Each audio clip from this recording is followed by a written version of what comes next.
स्वामी विवेकानंद जब एक बार एक नदी को पार कर रहे थे तो इस क्रम में उन्हें एक और तपस्वी मिले।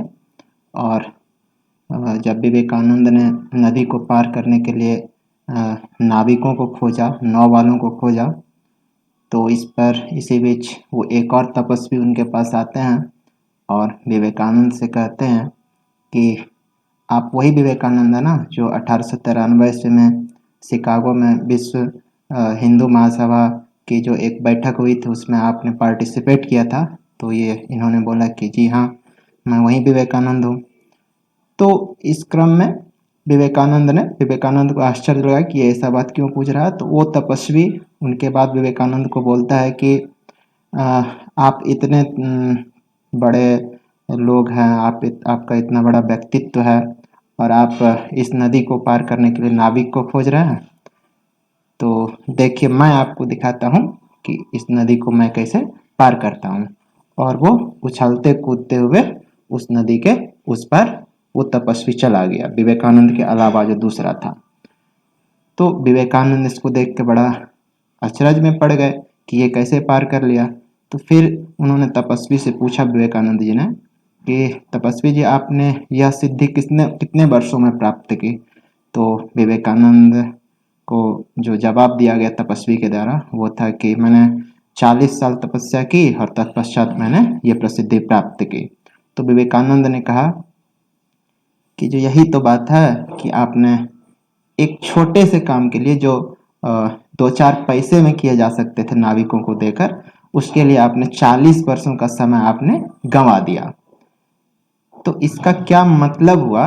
मतलब इसका यह है कि आप उस पार्ट पे ज़्यादा समय ना दें जिस पे आपको कम समय देकर भी उतना ही लाभ मिलता है। नमस्कार, स्वागत है आपका YouTube के इस प्लेटफॉर्म पे।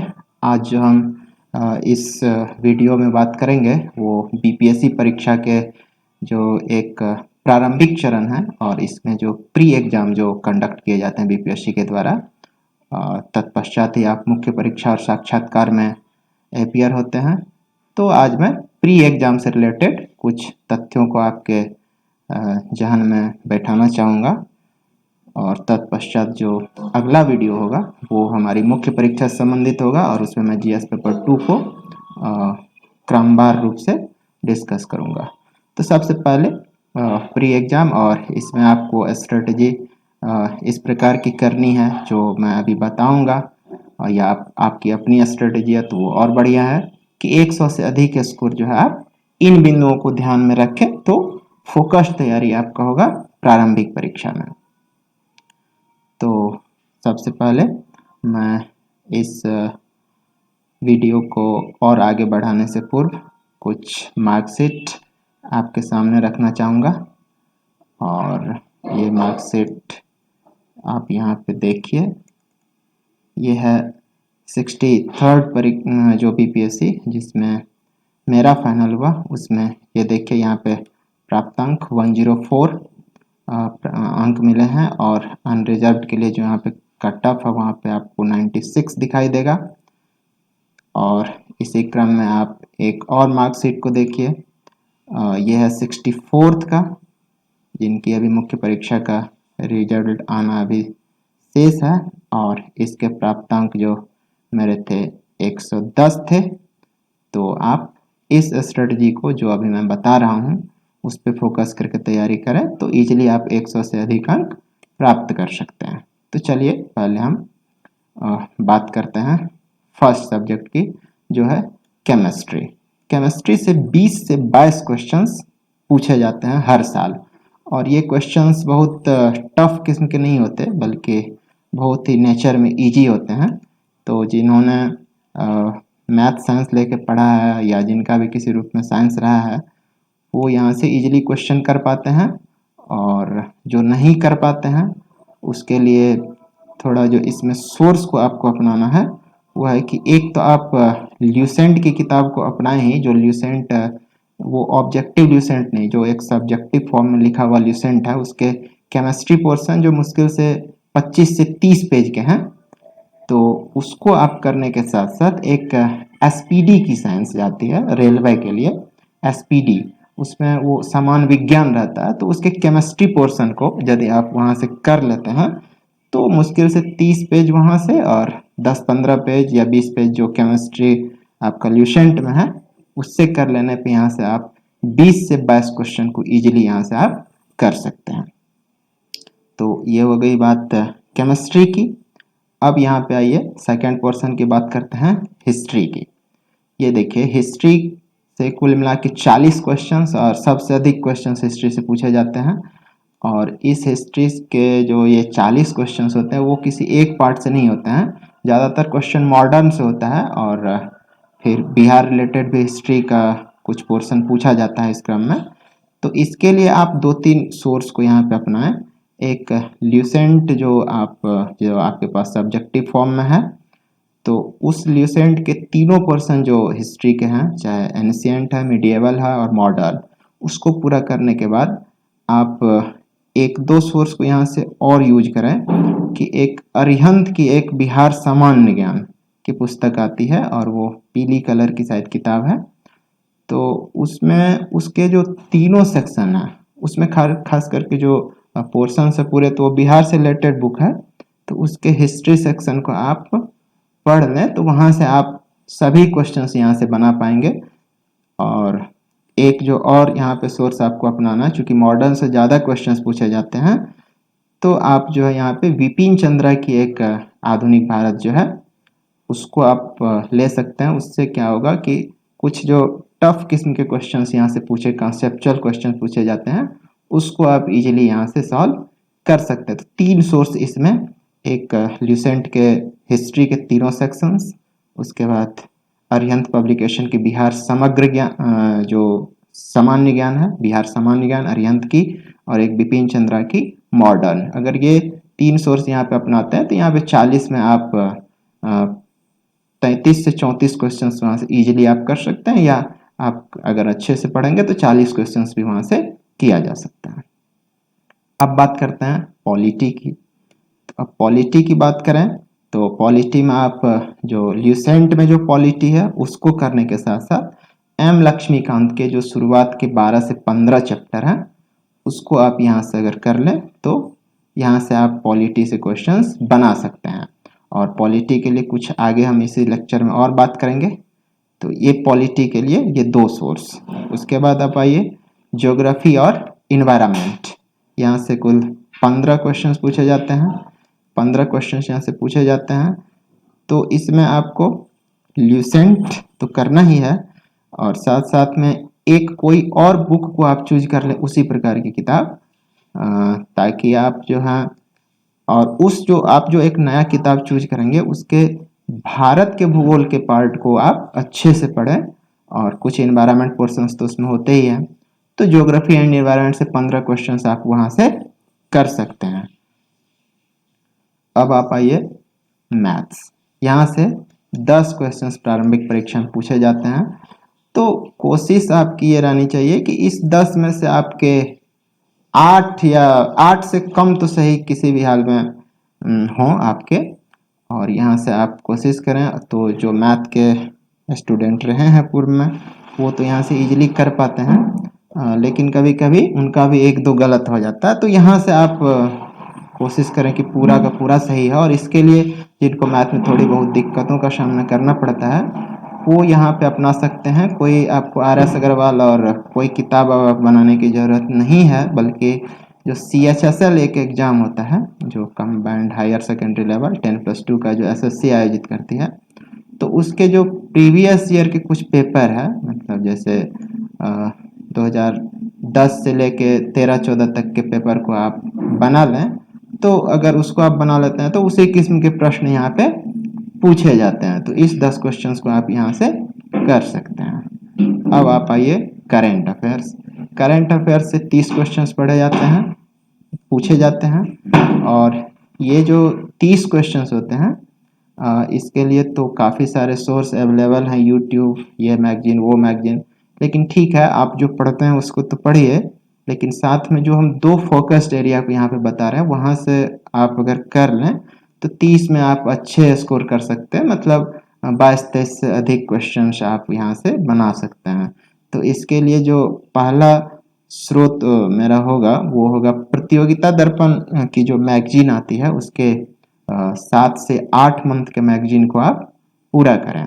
7 से 8 मंथ की मैगजीन को आप वहाँ से पूरा करें और कोशिश करें कि वो एक आता है अर्धवार्षिकी, उसमें 6 माह का लगातार होता है, तो कोशिश करें कि उसकी जगह पे जो मंथली मैगजीन है उनके उसको किया जाए, क्योंकि अर्धवार्षिकी में बहुत कुछ को हटा के कंपाइल किया जाता है। तो यहाँ से आप मंथली मैगजीन जो प्रतियोगिता दर्पण की उसके 8 से 9 मंथ के मैगजीन को करें। उसके बाद आप यहाँ से बिहार रिलेटेड करंट के लिए बहुत सारे आपको सोर्स मिल जाएंगे, तो उस सोर्स को आप नियमित देखते रहें। लेकिन इसके लिए जो एक विश्वसनीय स्रोत है, एक स्पर्धा पब्लिकेशन की किताब आती है और वो शायद सभी जगह अवेलेबल है, 30 या 35 रुपये उसकी कीमत है। तो उनको आप खास करके बीपीएससी परीक्षा से 1-2 मंथ पहले, जो प्रारंभिक परीक्षा है उससे पहले आप उसको अगर पढ़ना स्टार्ट कर दें तो कुल मिला के प्रतियोगिता दर्पण और ये स्पर्धा पब्लिकेशन की बिहार से संबंधित जो समसामयिकी है उसको पढ़ने से आप यहाँ से अच्छे खासे स्कोर कर सकते हैं। तो इतना अगर आप यहाँ से करते हैं तो आपके स्कोर आसानी से 100 से अधिक आसानी से किए जा सकते हैं, 100 से अधिक मार्क यहाँ पे। अब आप आइए ऑप्शन नंबर डी। ये डी नंबर ऑप्शन चूंकि 2-3 बीपीएससी से इसको ऐड किया गया है, तो ये सभी अभ्यर्थी के 10-12 मार्क्स को तो डाउन करते ही हैं। तो इस डी नंबर के ऑप्शंस को आपको बहुत ही सावधानी से आप पूरे सवाल को पढ़ें और डी नंबर का ऑप्शंस आपको ऊपर किए गए इन सारे जो सोर्स हैं जो जिसको डिस्कस किया गया इस वीडियो में, तो सिर्फ उसको करने से आप डी नंबर ऑप्शंस पे ज़्यादा अति नहीं कर सकते। तो डी नंबर ऑप्शन को अच्छे तरीके से हैंडल करने के लिए आपको प्रिपरेशन करना पड़ेगा मेन एग्जाम का, क्योंकि मेन एग्जाम का जब आप प्रिपरेशन करते हैं तो उसमें बहुत सारे पहलू आपको जो उसमें पढ़ना होता है, तो वहाँ पे आप जो है फिर डी नंबर ऑप्शंस को इजीली आप टैकल कर सकते हैं। जैसे आप एक एग्जाम्पल लीजिए कि 63rd की प्री परीक्षा में एक क्वेश्चन पूछा गया था कि आप बताइए कि इंडोनेशिया का कौन सा शासक था जो बिहार में आके कुछ कृतियों का निर्माण कराया था।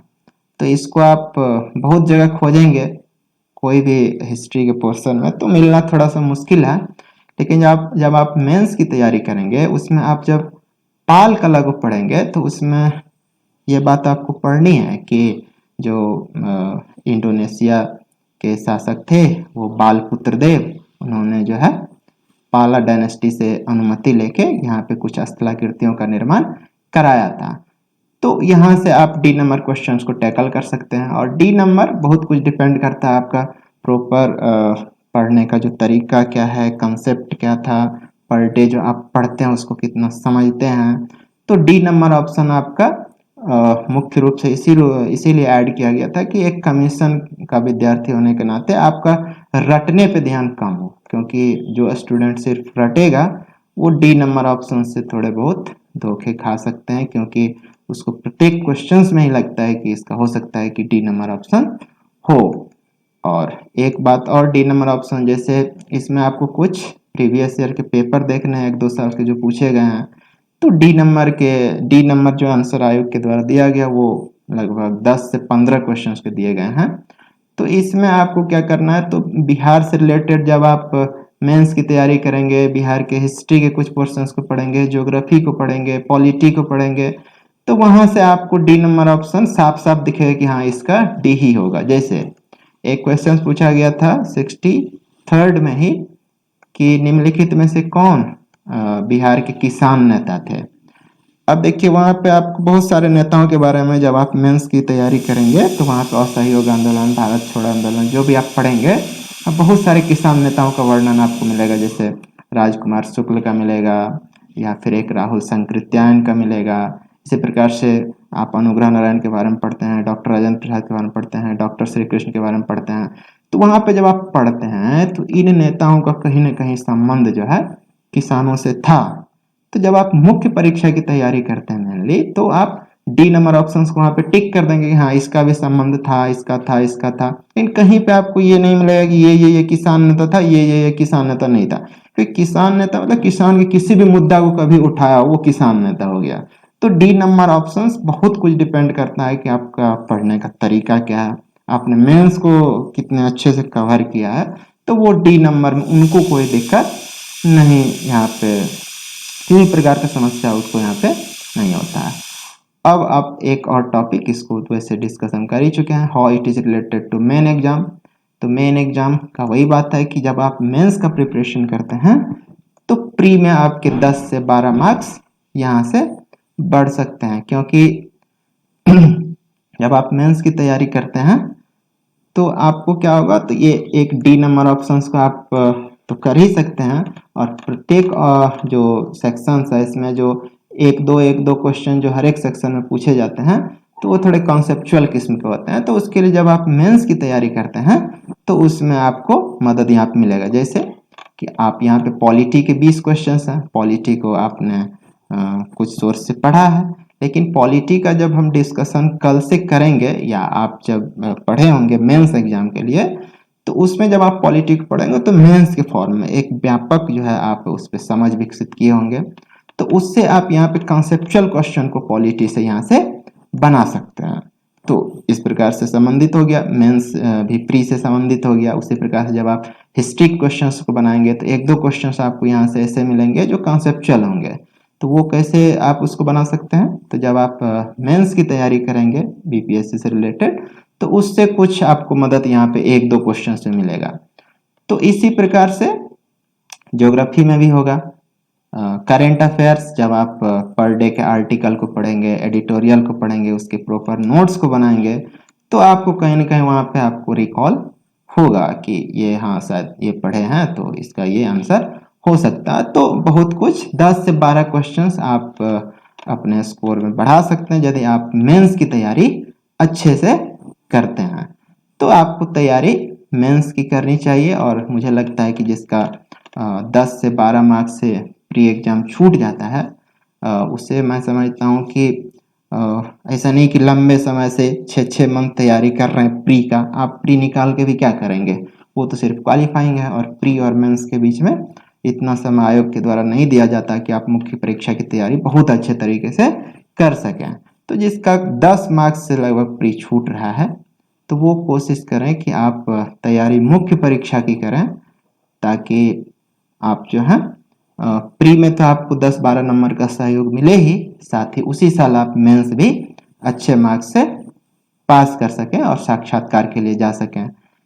तो मेंस की तैयारी आपको करनी चाहिए, और जिसका 10 से अधिक मार्क्स से जिसका प्री छूट रहा है तो वो कोशिश करें कि 2 से 2.5 घंटा नियमित दें प्री पे भी, और मेंस तो पढ़े ही तो 8 घंटे में, जिसका 10 से अधिक मार्क्स से छूट रहा है प्री वो 8 घंटे में 2 घंटे दे प्री के लिए, और जिसका 7 नंबर 8 नंबर 6 नंबर इस तरह से जिसका भी छूट रहा है तो वो जो है आप 1 से 1.5 घंटा प्री को आप दीजिए, और उस क्रम में आप जो है मेंस की तैयारी को लेके आगे बढ़े तो आपको जो है बड़ा यहाँ पे लाभ होगा। ठीक है। और कुछ स्टूडेंट ने एनसीईआरटी के बारे में पूछा कि एनसीईआरटी कितना कारगर है। तो देखिए एनसीईआरटी बेसिक अंडरस्टैंडिंग के लिए बहुत जरूरी है कि आप एनसीईआरटी पढ़ पढ़ के समझ रहे हैं उसको, बहुत अच्छी बात है। लेकिन आप सिर्फ एनसीईआरटी पढ़ के मेंस नहीं लिख सकते।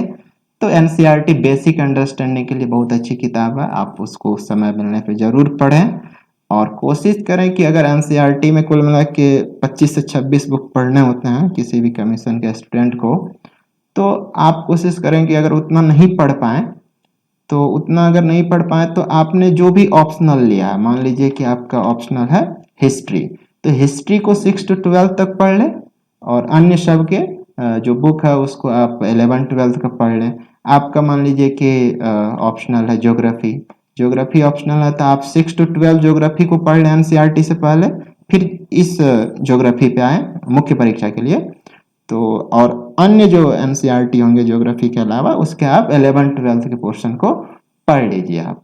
तो इससे क्या होगा कि समय भी कम लगेगा और आप मुख्य परीक्षा के लिए निकल पड़ेंगे।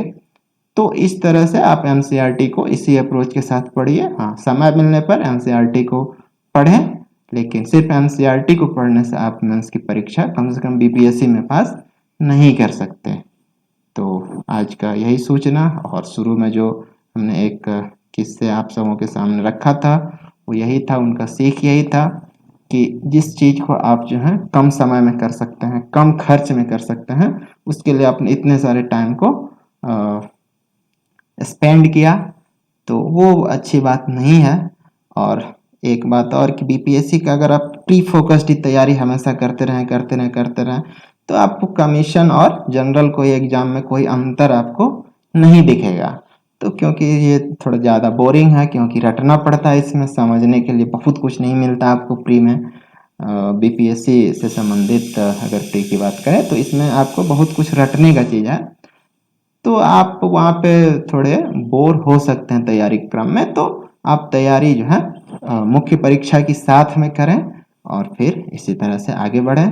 तो आज का वीडियो यहीं पे समाप्त करते हैं। अगर आपको लगता है कि किसी भी रूप में ये वीडियो आपके लिए या आपके दोस्त के लिए लाभदायक है तो इसको लाइक, शेयर और सब्सक्राइब करें। अगला जो वीडियो होगा उसमें हम जीएस पेपर 2 के पॉलिटी को डिस्कस करना स्टार्ट करेंगे और फिर हम लोग मिलते हैं। धन्यवाद।